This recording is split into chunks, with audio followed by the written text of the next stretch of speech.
Welcome back to the Magnetic IDEX channel. Today I'm going to show you how to calibrate the Picolino offsets. But first, let's take a look at the iconic Benchy and what I changed with this. So this little Benchy, I've optimized it for flotation. I added a flood chamber there. I don't know what to call it properly, but let's see if I can make it float on water. So this little Benchy is now a proper boat finally. I know there have been other attempts, other good executions of this, but yeah, I've had this Benchy or another Benchy like this stay in water overnight. And that's kind of cool, actually. This one is going to take on water and sink, it looks like.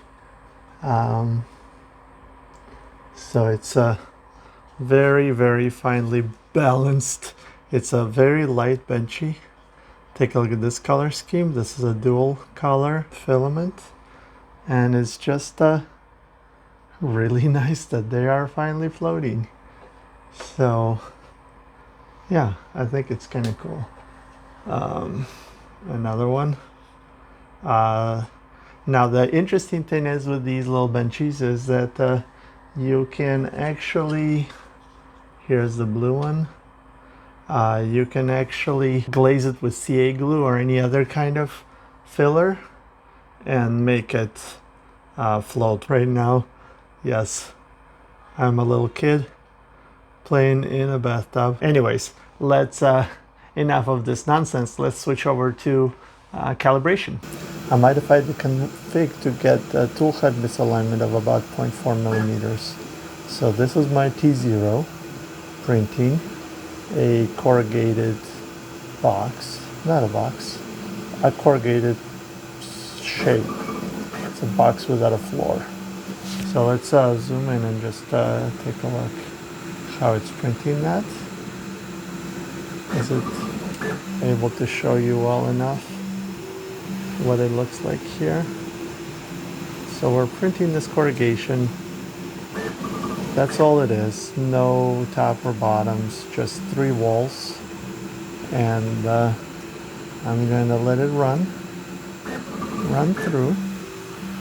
And notice the corner is at 0, 0. So this is my origin. That's where the seam is, and the rest of the part is fairly well radiused so that I don't have any bulges or blobs to contend with. So this is the part. I'm going to stop recording after the first tool change, but I want you to see what it looks like when it prints. So this is a 1-inch box, 1-inch tall box, I believe, if my memory serves me correct. And tool 1 is gray, so it's after about 6 millimeters it'll switch to gray color. So let's just follow through. Give it a second here. Let's see if I can improve my camera slightly. Yeah, so we're on layer 12 of 127.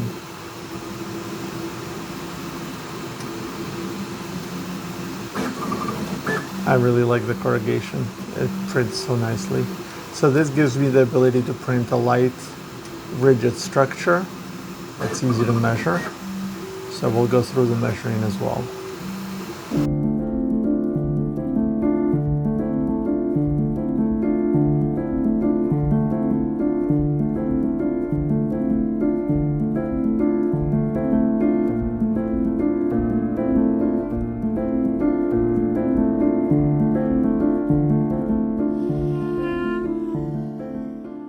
Off and take a look.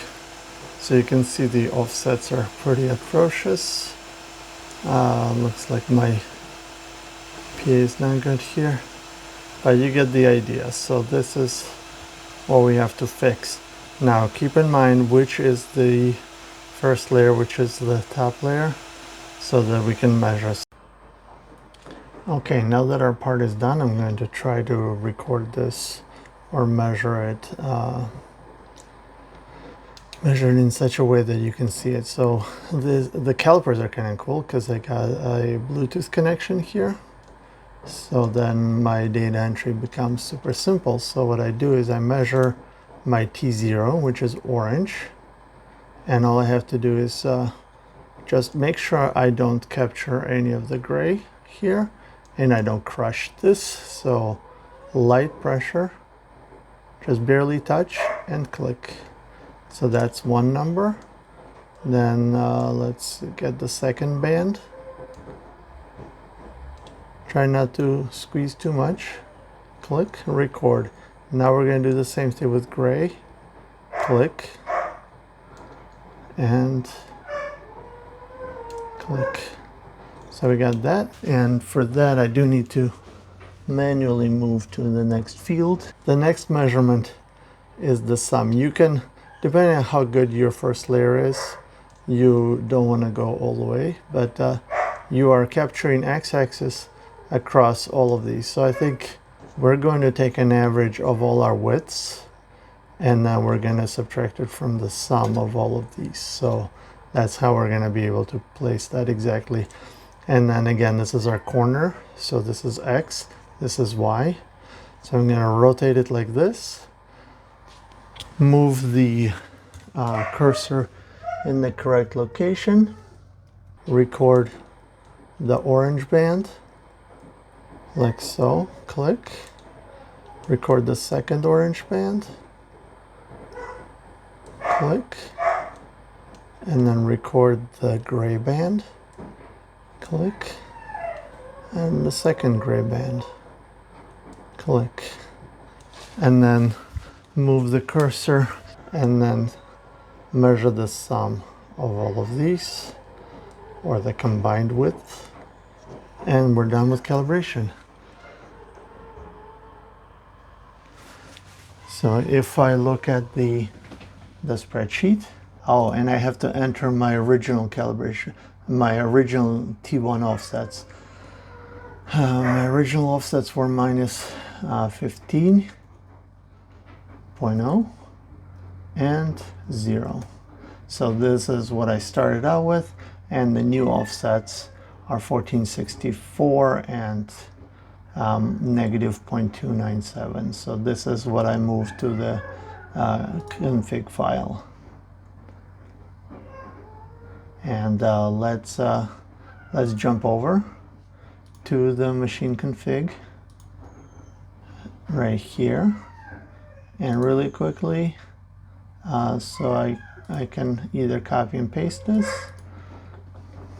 No, that's a formula, but I believe if I copy, go to config and paste it here, minus, oh, one big critical step. This is a good reminder. So once you determined the measurements, you also need to determine the direction of the shift.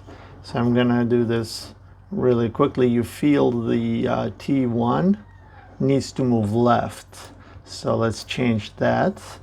And my T1 needs to move down. This is correct.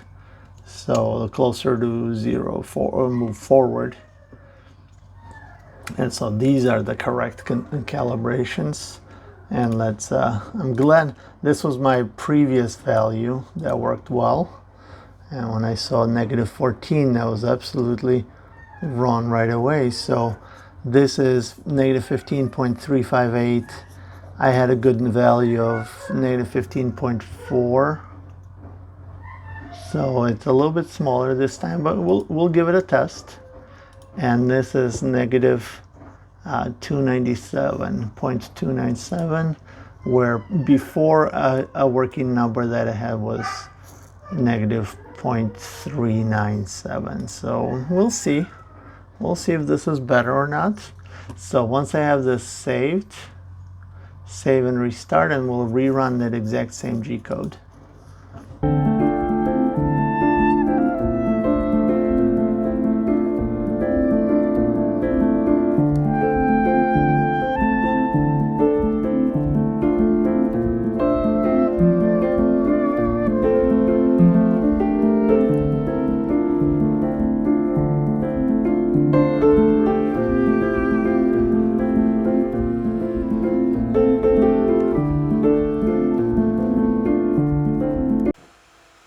before I forget, the part is still relatively warm, so you don't want to manhandle it too much.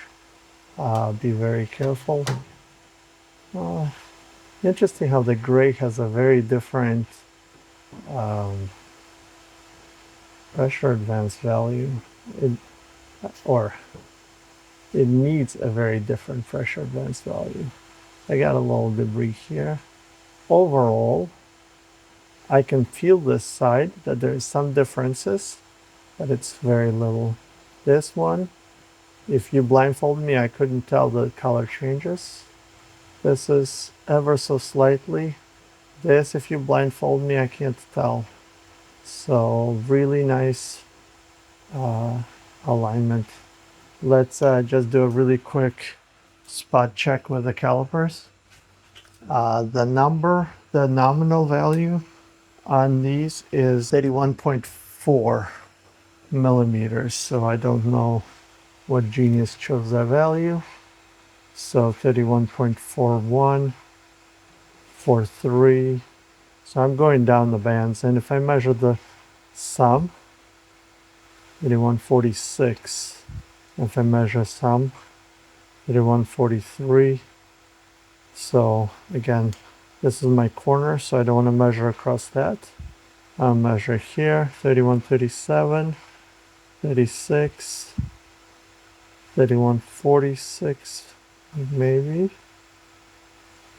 So that's probably just about as good as it gets. You can see maybe there's a slight difference here. You can chase that final 0.001%, but I'd say this is pretty good for a single calibration object like this. So it took 20 minutes and then 20 more minutes to just reconfirm. But again, the size of the object is arbitrary. I've had good results even with a 25 millimeter object. 25 millimeter cube works well. This is slightly bigger. I thought maybe I can get a little bit better measurement. Really doesn't matter. Again, your T0, it was printed like that. So if you can't tell the difference between the top and bottom, you can always tell what color this is based on what was loaded in your T0. So that's our calibration object. And so we started with this beauty, and we've gotten to a pretty nice number. And again, if you look at the Benchy and the way they come out with all those bands, they're very fragile, tiny bands, and it comes out pretty good. So that's my Picolino XY offset calibration. Hope you enjoy it. Like, share, subscribe. What am I forgetting? I'm forgetting all my Ko-Fi supporters. You guys are amazing. Thank you for your support. That gives me a little bit of freedom to play with this. Thank you so much. And I hope you enjoyed this little tutorial. I didn't mean to do that. Here. This, I absolutely love the gold and the raspberry color. It's pretty awesome. So anyways, thank you. You guys are amazing. We are almost sold out of Picolino gears. Just a couple left. So that's also a huge accomplishment. Thank you everybody that purchased the Picolino gear. I wish you all the best in building your machine. And yeah, that's enough for now. I will see you in the next video. Bye.